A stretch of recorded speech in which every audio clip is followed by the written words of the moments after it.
不朽之王显露出强行破关的迹象，末日般的危机笼罩了整个地关。地关外，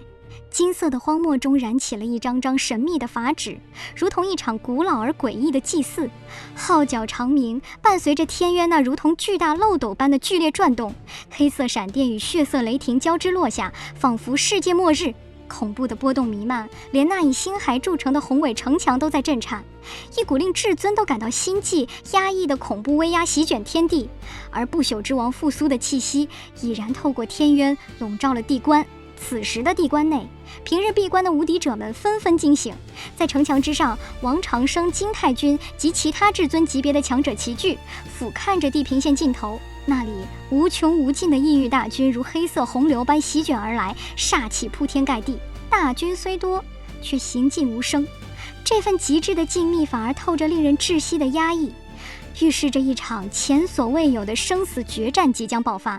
金太君此时突然开口，要求带回烂木乡的10号登城受审。众人虽心知其中有诈，但在至尊的威压与命令下，10号还是带着青衣、曹雨生等一批天骄登上了那与天齐高的古老城墙。刚一立足，那黑压压无边无际的异域大军便呈现在众人眼前。钢铁洪流带来的视觉冲击让所有年轻人脸色惨白。大军在城外整齐止步，整片天地死一般寂静。直到一辆黑色的战车自远方碾碎宁静，缓缓驶来，一声冰冷而蕴含无上威严的宣告打破了沉默：交出荒，交出木乡，换取地关万年安稳，否则必将血洗此城。面对异域兴师动众的逼迫，城墙上的气氛压抑至极。那一届不仅为了荒的战绩，更为了那口意义不明的烂木乡，竟不惜请动不朽之王复苏，其阵仗之大，足见此事已触及2界格局的底线。地关城下，漆黑如墨的地族战车静静矗立，内中坐镇的地族至尊展现出的威压破人灵魂。面对城墙上修士们的怒斥，异域一方显得极为强硬。他们以万年和平为筹码，要求交出荒与木乡，更以不朽之王的血誓作为威逼利诱，试图瓦解地关守军的意志。城墙上的局势变得极其微妙，尤其是当今太君并未直接否决条件，反而就平和收局的可能性与对方展开对话时，引得众人哗然。王长生与各族无敌者沉默不语，气氛沉闷到极点。面对外界的步步紧逼，年轻一代的天骄们怒不可遏。曹雨生更是多次怒斥异域，却被金太君身边的老妪喝止。在严峻的生死危机前，10号毅然站出，虽不畏死，却坚持烂木乡万万不可交出，这引发了在场众人的共鸣。然而金太君的表态却令人心惊，他试图用换个条件来折中，甚至对其他无敌者透露，只要能换取异域短期内停止攻城，即便付出一定代价，局势也尚有转机。这种试图以荒为筹码换取喘息之机的意图，金太君抛出的消息如同惊雷，瞬间震动了所有在场的至尊。他声称自己历经漫长岁月，派遣门徒寻访到了昔年那批曾击退异域的神秘生灵的后代，并由此掌握了联系他们、寻求强大后援的方法。为了换取这股援军出世所需的数百至5000年时间，金太君主张以10号为筹码，与异域达成500年和平的协议。此言一出，举座皆惊。尽管异域曾明言必须交出烂木乡，但当异域一方在黑色战车中的地族至尊开口，冷酷地将10号的身价定为500年和平，甚至以千刀万剐祭奠死者为代价时，金太君竟真的顺势开始了条件谈判。这一行径在城墙上激起了剧烈的反弹，以太阴、玉兔、青衣、曹雨生为首的年轻人愤怒不已，痛斥其无耻。而即便是在那些立场中立的至尊和老骑士眼中，这也是一种卑劣的屈辱。金太君为了平息众怒，强行将其孙辈金盏推出来作为表率，宣称若是异域所要金盏，他亦会毫不犹豫地将其送去赴死，以此来彰显自己所谓大公无私的立场，并以此压制质疑者的声音。尽管曹雨生怒斥金盏与10号的天资不可同日而语，险些招致金太君的雷霆杀手，但在无敌者的调解下，这一冲突暂时被按下。就在气氛紧绷至极点时，那黑色战车中的地族至尊竟出人意料地答应了500年的期限。他不仅没有杀意腾腾的索命，反而言语间表现出对10号那惊人战绩的欣赏，甚至抛出了极其诱人的橄榄枝。只要10号愿意投向异域，在那位不朽之王的青睐下，他不仅能保全性命，甚至可以获得超越异域王族的地位。一人立足，享无上荣光，整个城墙陷入了死一般的沉寂。所有人的目光齐刷刷地汇聚在那个形单影只的年轻人身上。石浩望着城外黑压压的钢铁洪流，在此刻成为了决定这一纪元命运的焦点。面对生死与荣华的抉择，等待着他的是所有人瞩目的表态。面对石浩这位在边荒立下盖世功勋的英雄，金太君等势力的行径与异域的招揽形成了极其讽刺的对比。石浩如同一枚被随手抛弃的筹码，被逼到了赴死的边缘，而那些在地关内养尊处优的家族，却还在为了所谓的和平而对他进行道德绑架与挤兑。青衣、天角乙及众多曾与石浩并肩作战、深知边荒残酷的铁血修士，此时皆为石浩感到深深的不平。在这片城墙上，人性与立场暴露无遗，主战派因寒心而愤怒，而那些恐惧血战、立场敌对的家族，则迫不及待地唱着高调，企图以荒的生命换取所谓的宁静。金太君步步紧逼，以牺牲小我为名，试图在道德上彻底定死石浩的出局。他自信掌握了联系神秘后援的秘密，以至尊的姿态俯瞰众生，对石浩的态度冷漠且轻慢。尽管金太君身边的人对石浩百般呵斥，但在石浩那股历经边荒血战淬炼出的凛然正气与杀伐威势面前，即便是强大的老妪也感到心惊胆寒，不得不收敛。石浩最终做出了决断，他并未屈服于异域的利诱，也未对金太君表现出卑怯。他以一种沉静而决绝的姿态答应出关赴死，但他抛出了一个如利刃般的质问：如果500年后强援未至，届时寒了天下人之心，导致地关不攻自破的罪名，由谁来承担？面对那些对他虚伪赞颂、恨不得他早些识大义去送死的权贵们，石浩流露出了深深的自嘲与悲凉。他想到了边荒七王的悲剧，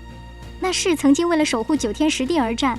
最后却惨遭抛弃与遗忘的英雄。石浩轻声许下的承诺，如同一种预言：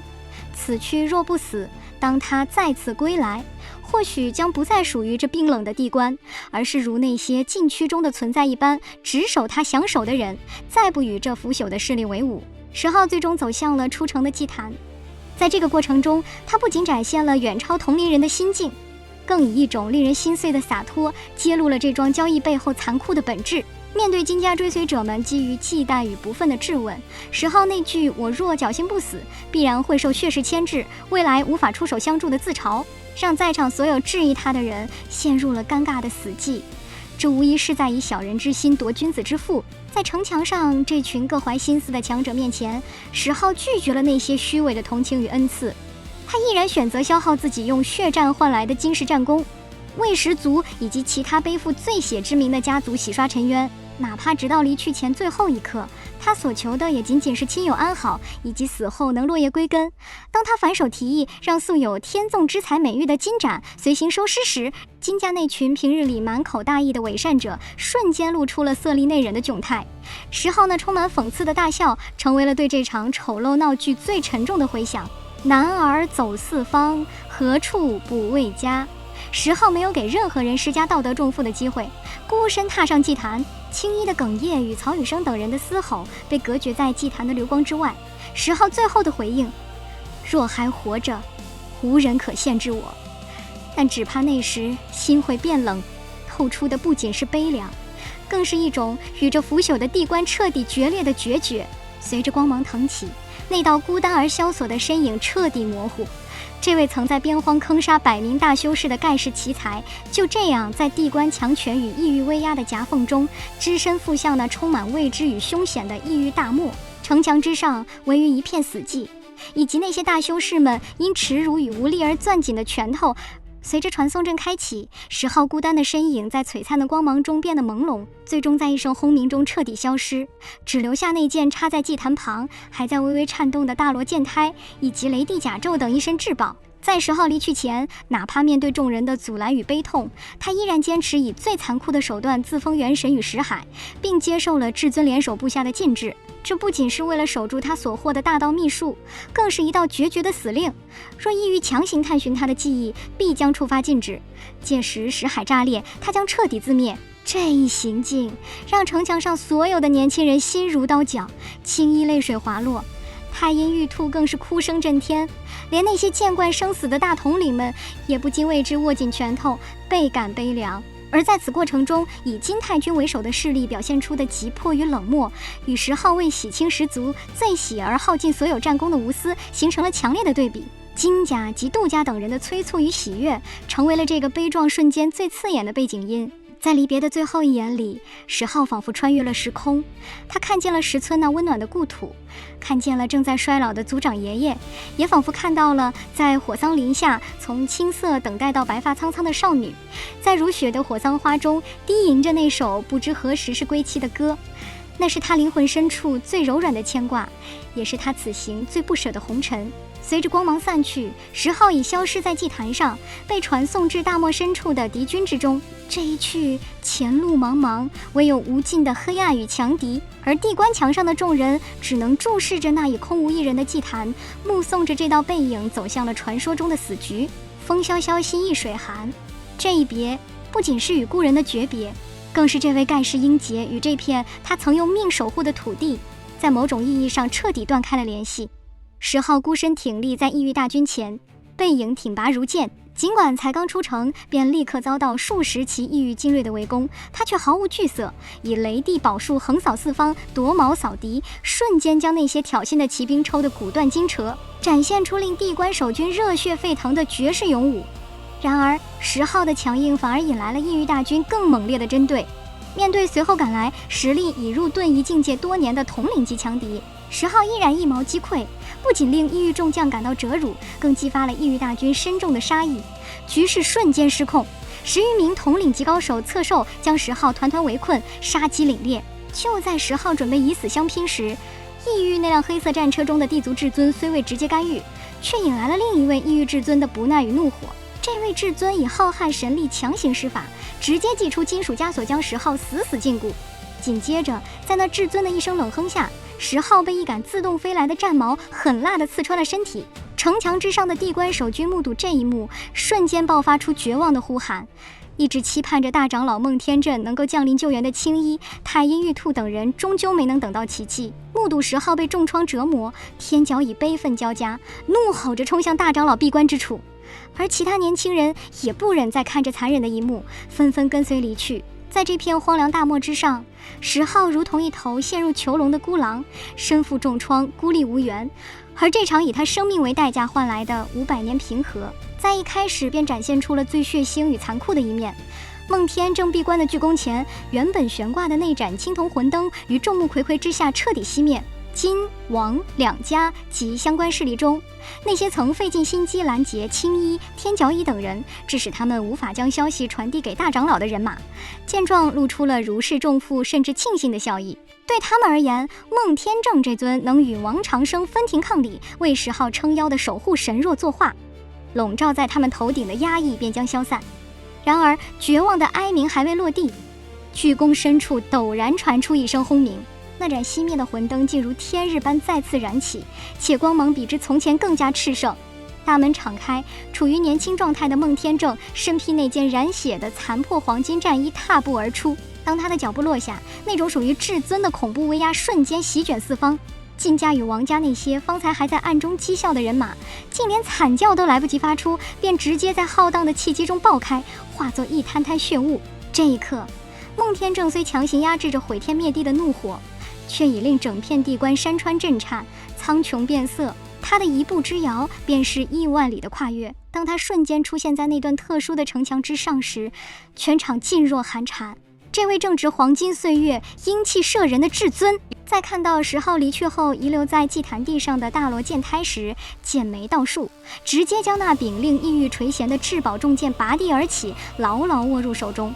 群雄震怖，谁都意识到，一位真正在盛怒中的至尊，在这一刻拔剑而起，绝不仅仅是为了给那片荒漠中的异域敌军施压，更预示着这地关内外的格局将因他这一怒而彻底崩碎。一场恐怖的侵袭与对异域的雷霆反击，孟天正手持大罗剑胎，犹如一尊战仙灵士，其周身释放的黄黄光华，将天地间的一切光辉都压了下去。至尊之怒，令城墙上下的众生颤栗。那原本高高在上的金太君身侧，连一名强大的老仆仅因承受不住大长老透出的气息，便当场身躯崩解，化为血雾。面对金太君的戒备与质问，孟天正并未多费唇舌，甚至未曾将他视为旗鼓相当的对手，只是侧身而过间，挥出一剑。那一剑光耀天宇，带着不可匹敌的锋芒斩碎了金太君引以为傲的仙金拐杖，并在他身上留下了一道横跨肩腹，几乎将其截断的深可见骨的伤口。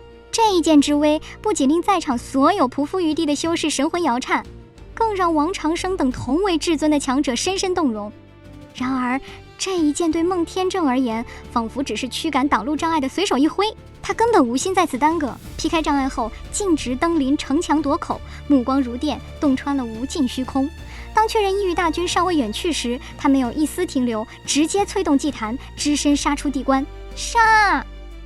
一声怒吼震动山河，大漠之中剑气滔天，犹如银河倒泻。孟天正只身仗剑，单挑异域浩瀚大军，那曾经不可一世的黑色地族战车，竟在这一剑下轰然炸裂，化作漫天金属碎片。随着那位恐怖的地族魔影被迫从黑暗中走出营战，城墙上早已热血沸腾的主战派修士们目睹这一幕，皆心潮澎湃，感受到了那久违的属于九天十地守护者的极致神勇。